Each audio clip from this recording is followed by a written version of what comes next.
But if you think you might be being trafficked or you might know somebody who is report it. You're not alone.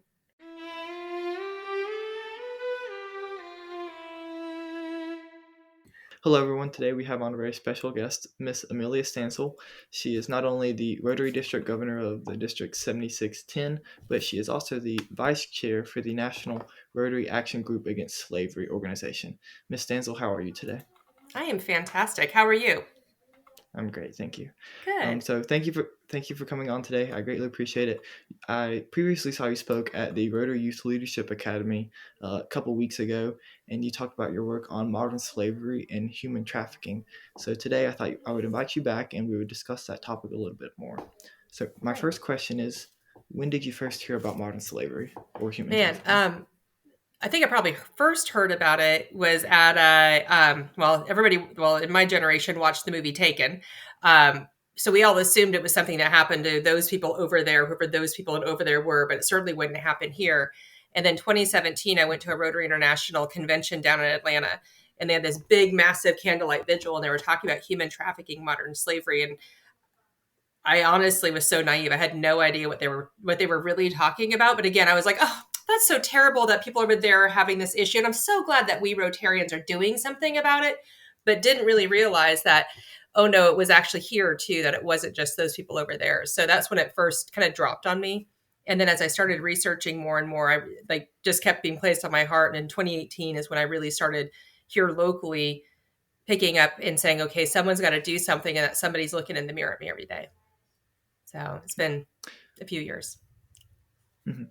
And I believe you're involved with an organization in Fauquier County that works to investigate instances of human trafficking. Is that Well, correct? we don't investigate. So Okay. in 2018, 17, when I got back from Atlanta, I did a bunch of research on trafficking. I started to learn about what it looks like in the U.S. and how. And then I ran across an article from WTOP, which is a radio station, and they do an online blog and stuff up here in the Northern Virginia, D.C. area. And it said that Mhm. at that point, there had been one confirmed case of human trafficking, of sex trafficking in every high school in Northern Virginia. And I was like, whoa.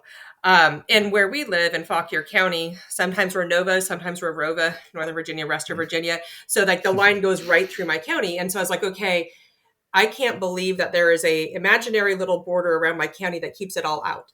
So I said, we have to do something about it. So that's when I sat down with our then sheriff, Bob Mosher, and started talking about this and kind of laid out like, here's my vision. And funny how this works is he goes, well, who's going to lead this vision of yours? Who's going to put this thing together? And I said, well, here's my list of stakeholders, but I think you should do it. And I literally I'd written down this like plan on this big piece of paper, and he pushes it back to me. He goes, no, Amelia, God called you. And I was like, but I'm just a mom. I'm just a Rotarian. I'm a banker. Like, this is not my world. I'm not in law enforcement. I don't do these things. And I said, I'll tell you what, you lead, I'll be your co-chair. So we're the co-founders together with it. And he said, I'll be right behind you and right beside you all the way. And I said, okay. So that's when we started down the path with what's now called FASA, the Fauquier Anti-Sex Trafficking Alliance. And we're really just a group of people that care. So it's law enforcement, it's judges, Boys and Girls Club, NGOs that are in the space, Department of Social Services, our Rotary Club, obviously, and then churches and concerned citizens. Like we're just a group of people that get together regularly to talk about what are the needs, how do we fill those needs, make sure there's connections there, make sure there's a safety net that's there for our community, and really we're focused on raising awareness and putting in prevention education and those types of things, and then working and supporting our agencies and supporting families when there are trafficking cases. So rather than trying to create a new thing, we said, okay, we want to be gap fillers and connectors. Excellent. Yeah. Yeah. And I know as part of your outreach efforts, you often attend local schools, and you've also offered to come to schools in other parts of the state or even parts of the country to share your message and inform people about what's happening. Can you talk about when you started getting involved with the Rotary Action Group Against Slavery? So so remember, I learned about this in 1918. I started my Right. project in 2019. I was asked to go to Hamburg, Germany to serve on a panel of Rotarians who were working in the anti-trafficking space. I was a fish out of water. I was like, I'm just the newbie on this space. I don't really deserve to be here. A little bit of imposter syndrome going on. And my role in that panel, though, was talking about how the average Joe Rotarian can be can take and can step into this and have a place in it. And so how you can create partnerships and strategic alliances to be able to put Rotary as part of the fight and a place at the table. Or sometimes it's even creating the table, which is what we did here. Is we said, hey, there was no alliance, there was no stakeholder group, no task force, nobody working on this. So we said that part of it. So I was asked to speak on that panel, and somebody said, okay, at the back of the room, raise their hand. They said, hey, what you did in Fauquier County we did it in Virginia, United States, and say Fauquier County because nobody can say it. And he's like, let's be honest, it comes out like a swear word. So he goes, hey, what you did in Virginia, how do you scale that and go global with it? And I was a little bit like a goldfish. I was like, good question. Yeah, that's a good question. Come talk to me afterward. Let's talk about this. So he came up and he goes, I was like, who are you? He's like, oh, I'm with the Rotary Action Group Against Slavery. I'm like, we have an action group around this. Like, I could have not done this from scratch on my own. There's a lot of work over the last 2 years on my own. And he's like, yeah, we have an action group. I'm like, y'all need to tell your story. So they said, hey, we're working on this. We're working with our action group to be able to do a strategic plan for Rotary International and to be able to say, hey, when we're finished with eradicating polio, which is what we've been working on since the 80s, what's next? And so we've been putting this together. And the part that we're really missing is the part that you're doing. We understand these other pieces. Could you help with that? So, okay. So I started helping with that. And of course I joined the action group. And then when we finished doing our, what's now called our CAPE, our Community Awareness and Prevention Education Plan, that strategic plan, they said, hey, would you be interested in serving on the board? And I was like, okay.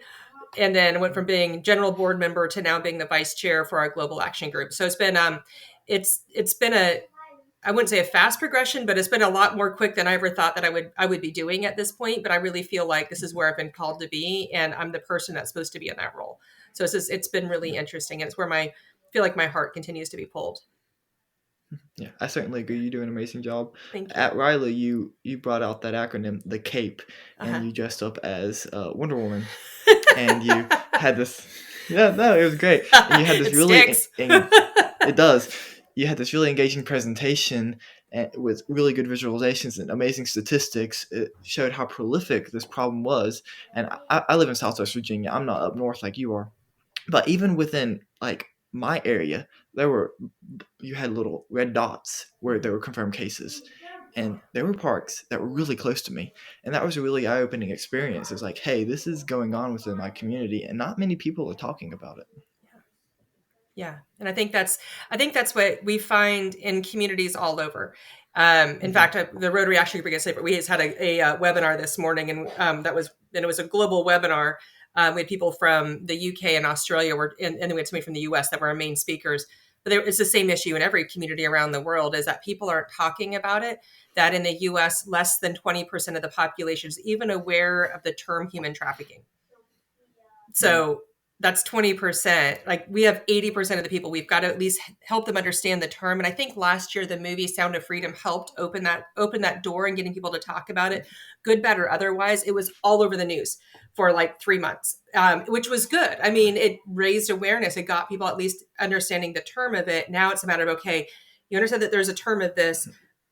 But again, that movie showed those people over there. It didn't show here in what it looks like here in communities like yours and mine. It only showed one small story of this one family. And so we've got to help people see this is our families. It's everywhere. And as you raise awareness, that's when you see more of those dots pop up.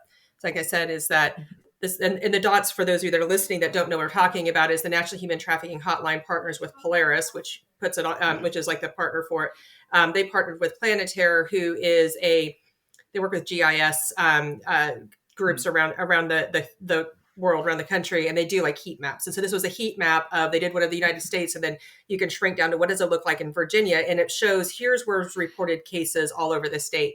And they typically like run up and down like I-81, 95, 66. You'll see them in like big urban areas, but then you see them pop up in little rural towns all over too. And that's because somebody was aware enough that they knew what trafficking might look like. They had the tools to be able, they were equipped with the tools to be able to call the hotline, and they actually were empowered to do it. So it takes like that piece of it to really get people out there. So we look at it as our job in Rotary, or even students like you guys from Interact or from RILA, is, hey, using those connections to be able to help amplify that message, and how important it is. Because I would love to see that light up like a Christmas tree for a number of years and then be like done, right? Like, hey, we raised all the awareness, we got it out there, everybody's reporting, everybody's doing this, law enforcement is investigating, all these people are going to jail, we're freeing all the people that are victims. And then, hey, we've now worked ourselves out of jobs. That is the dream, is that we see that thing light up and then go away. So, for sure. So I would love to work us all out of jobs. Definitely. I would love to go want to do things like, I don't know, arts and not have this on my heart anymore. Yeah, no, for sure. So you talked about just creating awareness about the issue. Can you talk about what signs that are indicated when someone is a victim of human trafficking? What to look for? Yeah. So, general human trafficking. So there's so many different kinds of human trafficking. I talked about it, the thing, and my main focus is on child sex trafficking, but general human trafficking, we look at the big picture. It's really hidden in plain sight most of the time, but usually you get some kind of a feeling, whether it's labor trafficking, it's child trafficking, it's sex trafficking, it's whatever kind of trafficking. Really, the first sign is something just seems off. Whether it's about that relationship, the way that person is interacting with you, they're not making eye contact, there's just something is just off. And you get that feeling in the back of your neck, like something's just weird, that pity or something. You're like, something's just not right there. So that's the first thing I tell people is like, listen to your body is really good at guessing things and at predicting things. So listen to it. Don't just ignore it. Report that. Like, hey, something's just weird about that interaction, about that thing. Yeah, you might be wrong. But what if you're right? What if that, like, you listening to yourself is that thing that saved that person, that put that trafficker behind bars, that saved that next person that they didn't get a chance to even traffic, right? And so is listening to that part, but then like narrowing down into like sex trafficking, especially child meaning like under the age of 18 for child trafficking. You're going to look for, as I tell people, is things that make you kind of go, huh, something's just different. So like, yeah, it's that pit in that pit of your stomach, hair in the back of your neck, but it's unexplained things. It's all of a sudden the boy or the girl suddenly has money. They don't have a job. It's not Christmas. Like somebody's giving them money, and it doesn't have to be wads of cash. It could be small amounts of money. They're getting $20, $30, $40. And like, why are they like, where did they get that from? Who's giving them money? Who's giving them new designer clothes or just new clothes in general? Doesn't have to be designer. It could just be new clothes. It could be new jewelry, perfumes.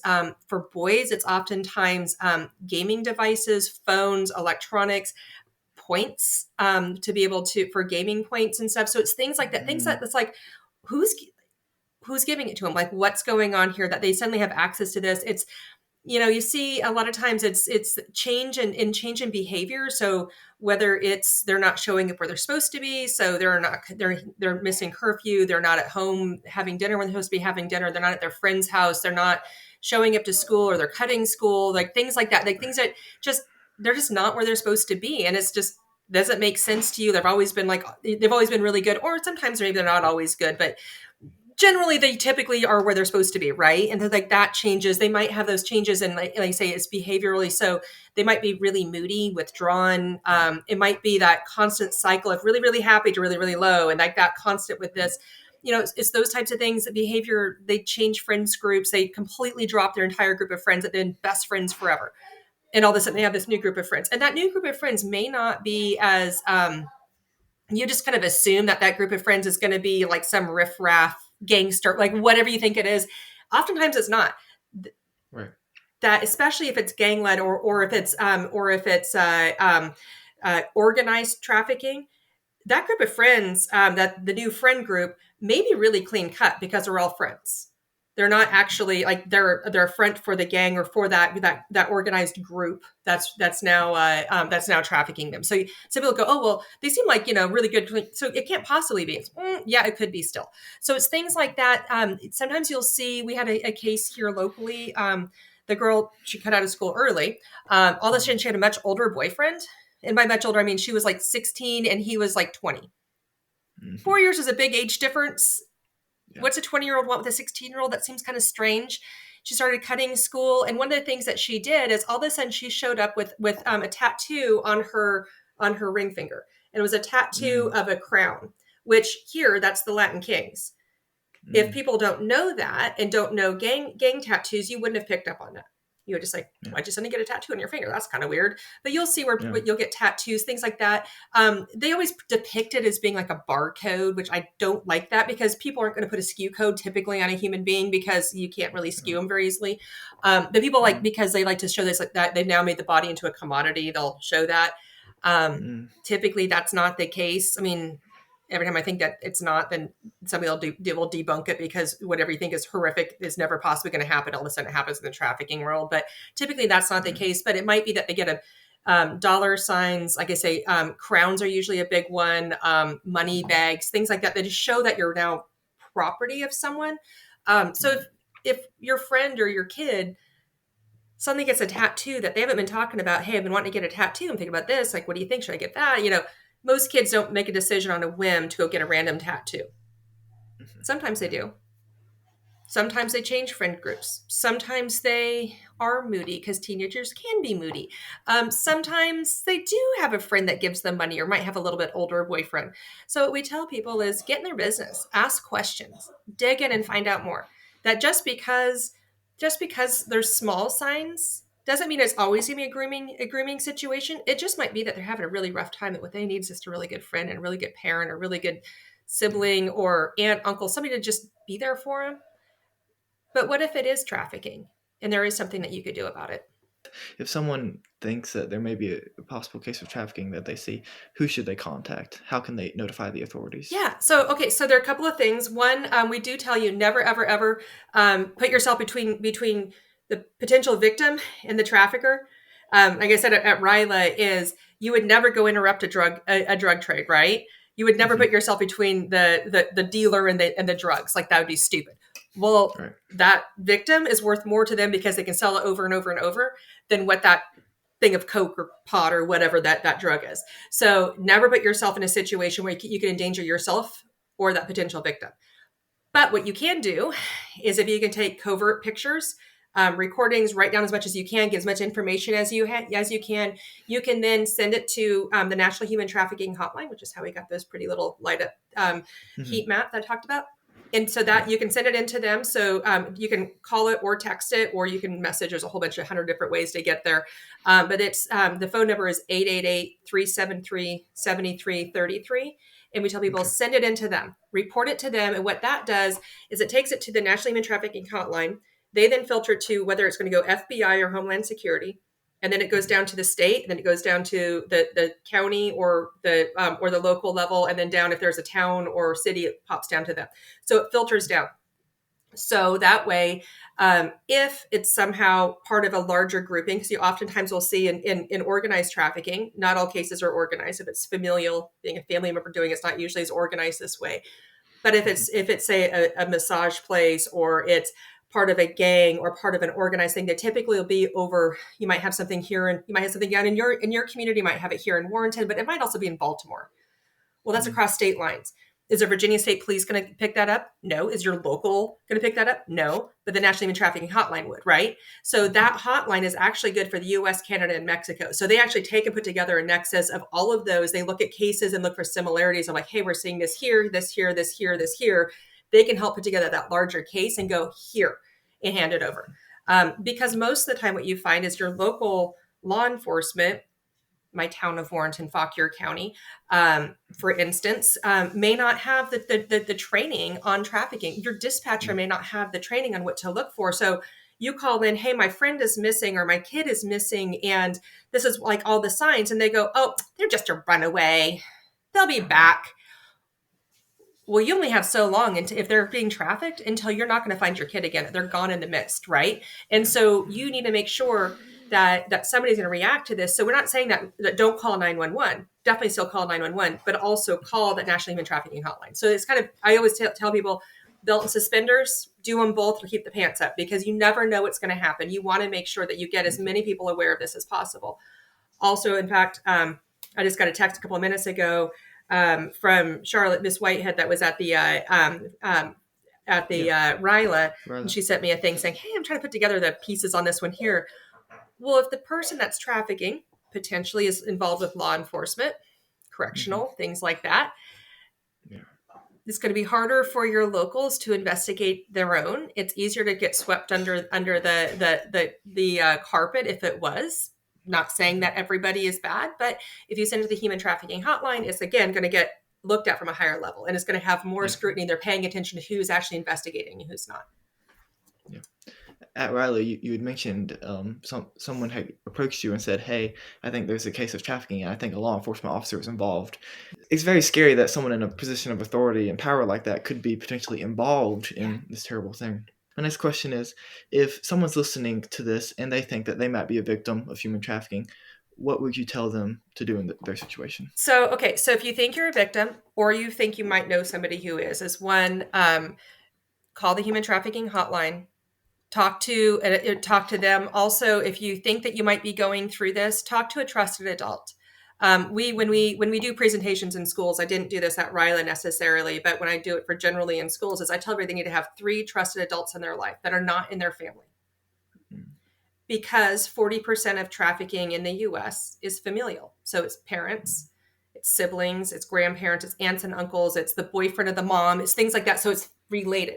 So you have to have 3 trusted people outside of your home that you can go to really on anything, not just on trafficking, but to talk about a bad day, to talk about drug use, to talk about all these other things that happen in kids' lives, right?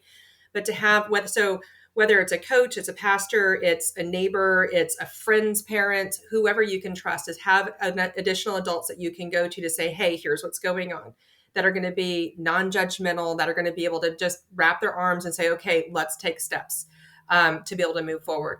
But if you think you might be being trafficked or you might know somebody who is report it. You're not alone. Report it to authorities, report it to teachers and principals. They're all mandatory reporters. So whether you talk to your doctor about it, you talk to your teachers, your principal, your school counselors, they're all mandatory reporters who are going to call it in to be able to get you help as well. So trust that your community is there to help you and that you're never alone. Yeah.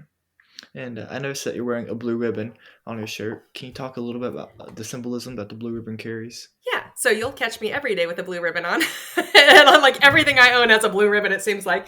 Every jacket I go pull out right now in the winter has the blue ribbon.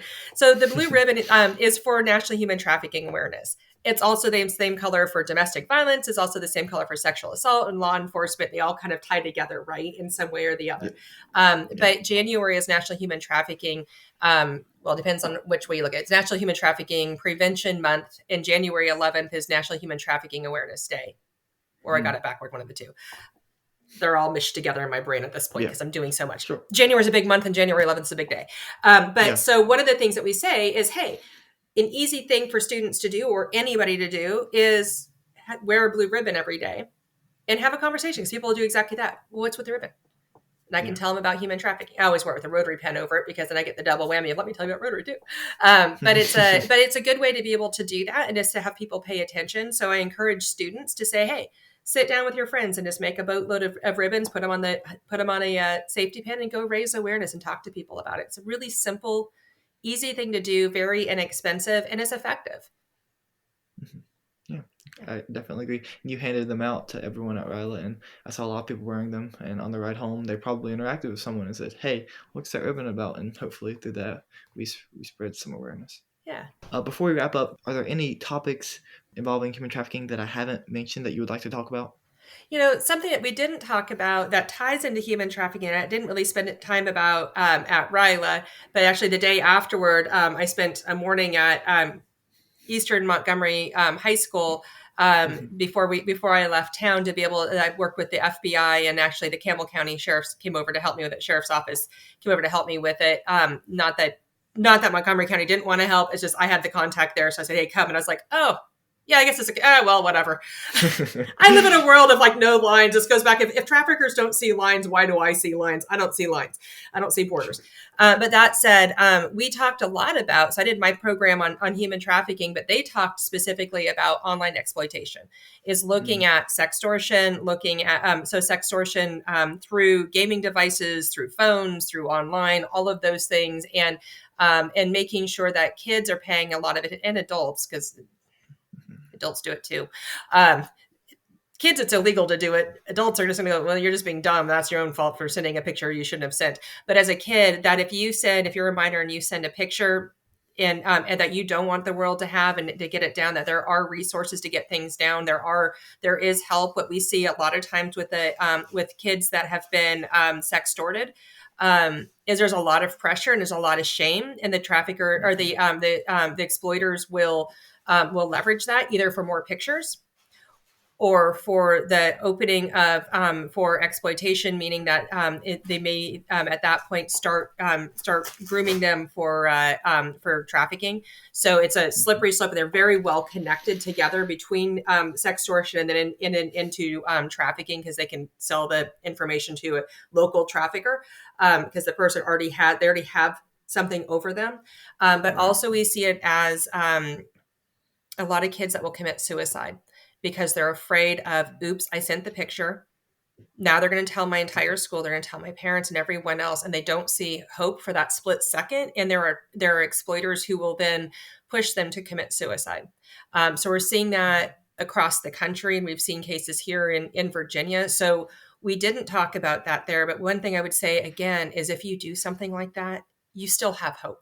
They can still get taken down off the internet. There are through the National Center for Missing and Exploited Children and the FBI who partners with them on this.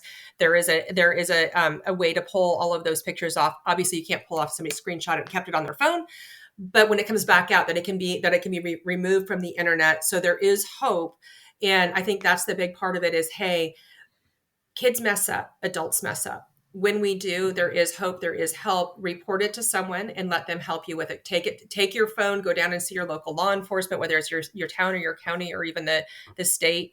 They will help you through this. You're a victim in it, and understanding that you're a victim and this isn't a full-blown adult who's taken advantage of you. That you didn't, you may have done something wrong, meaning like you screwed up and like you're impulsive and you did something stupid. But that doesn't mean it should ruin your life, and don't let them ruin your life. And if someone is wanting to get in contact with you, how would they go about doing that? The best way to do it is they're welcome to reach out to me with on my email is Amelia, Amelia, at unstoppablefutures.com. And I'm happy to connect with them, or they can connect with you and you can connect them over. I don't mind that too. I'm happy to be in touch with them, or they can go out to the Rotary Action Group Against Slavery website. It's RAGAS, RAGAS.online. And which is weird because it's not a .com, but it's ragas.online. And my contact info is out on there too, but you can certainly get information and find out more about what each student can do and each person can do to be able to have a part in this fight. Yeah, and I'll put links to both of those in the description for anyone listening. Cool. And my last two questions, they're somewhat related, but not totally. The first one is, what advice would you have to someone my age who's just growing up in the world and they don't know what they want to do? Ooh, if you didn't know what you want to do. Kind of a broad question. That is a very broad question. Is do a little bit of everything then. I mean, there's something about. I was actually talking to a young lady today at a Rotary meeting who was home from Clemson for break, and asked her, "I was like, what do you study?" She's like, "You know what? I'm undeclared." I'm like, "Good for you." And so is go try a lot of stuff, whether you're in college or you're out in the world, is go try a lot of things. Like I think in America, one of the things that we do that's really terrible is we tell people that they have to like specialize early. That's kind of unfair to be like, what do you like asking a 3-year-old, 5-year-old, like, what do you want when you grow up? And then like holding them to it. I don't know. Let me go try a few things. Let me taste a few things. Let me see what I want to do and see what lands on my heart. What can I get hired for? How can I make some money? And how can it like give me some joy? Right. And so go try that. Like, don't focus and say you have to do one thing. And I was on a panel, I guess it was in April. George Mason University asked me to be on a panel on for part of their Freedom Connection, which is their anti-trafficking club at the school. And it was about having careers in the anti-trafficking space. And I was laughing because I was like, you're asking me this. I don't make any money doing this. Like, this is all volunteer, free time. Like, I spend a lot of money to talk about this stuff. I said, but that tells you that no, whatever your career is, I'm a banker by trade as my background. I'm a consulting company now, but like I spent 25 years in banking, but I still got to do my passion thing. Like, it doesn't mean that they have to conflict it. You can do both. So don't like make yourself feel like I can only do one thing for the rest of my life. And what's your other question? And then my last question is particularly relevant as you're the district governor for your Rotary district. But what does it mean to you to be a Rotarian? Oh, what's it mean to be a Rotarian? Ah, that's a great question. There's so many things. One, it means family. We were talking about this earlier. I was at the Alexandria Club, which is our second largest club in our district, and we were talking about Rotary and just the family and how important that is to me. My family, I got my immediate family, obviously I have kids and stuff. My immediate family here, but like the rest of my family lives across the country. But my Rotary family is my Rotary family. And I think the cool thing about it is I have Rotary family around the world. There's 1.4 million Rotarians around the world. Yeah. I haven't met them all, but I really should send a lot of Christmas cards because like I look at it as like when you meet a Rotarian, once you're in Rotary and you meet another Rotarian, like you automatically have this common bond. So we can go out and do things like deliver wheelchairs and dig wells and end polio and work on human trafficking, all these amazing things that you get to do through this family that we have and this bond that we have. So to me, that's what it means to me. Yeah, beautiful. Well, thank you, Ms. Stansell. I greatly appreciate your time today. And let me just say you're amazing. Keep doing what you're doing. Thank you. Thank you for this opportunity. This was awesome.